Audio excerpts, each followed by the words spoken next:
وقال النبی صلی اللہ علیہ وسلم من قال لا الہ الا اللہ وحدہ لا شریک لہ لہ الملک ولہ الحمد وہو علی کل شیء قدیر فی یوم 100 مرۃ كانت له عدل 10 رقاب وكتبت له 100 حسنة ومحيت عنه 100 سيئة وكانت له حرزا من الشيطان يومه ذلك حتى يمسي ولم يأت أحد بأفضل مما جاء إلا رجل عمل أكثر منه رواہ البخاری صدق اللہ العظیم۔ حضرت ابو ہریرہ رضی اللہ تعالیٰ عنہ سے روایت ہے کہ رسول اللہ صلی اللہ علیہ وسلم نے ارشاد فرمایا کہ جو شخص یہ کلمات پڑھے دن میں 100 مرتبہ لا الہ الا اللہ وحدہ لا شریک لہ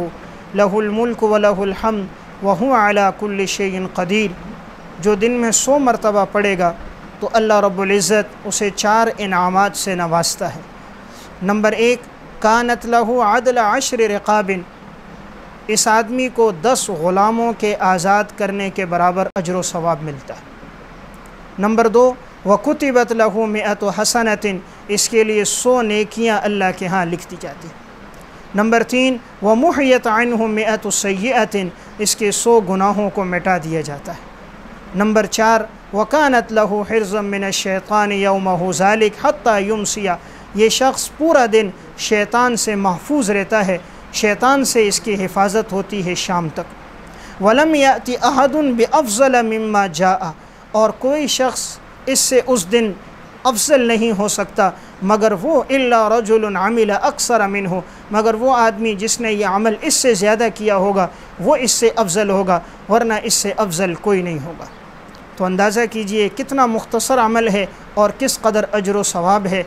تو گفتگو چل رہی تھی کہ شریعت میں ایسے کون سے اعمال ہیں جس کے ذریعے انسان کے گناہ جھڑتے ہیں، تو 24ویں نمبر پر یہ کلمہ لا الہ الا اللہ وحدہ لا شریک لہ لہ الملک ولہ الحمد وہو علی کل شیء قدیر، جو 100 مرتبہ پڑھے گا اس کے ذریعے اللہ اس کے 100 گناہوں کو بھی مٹائے گا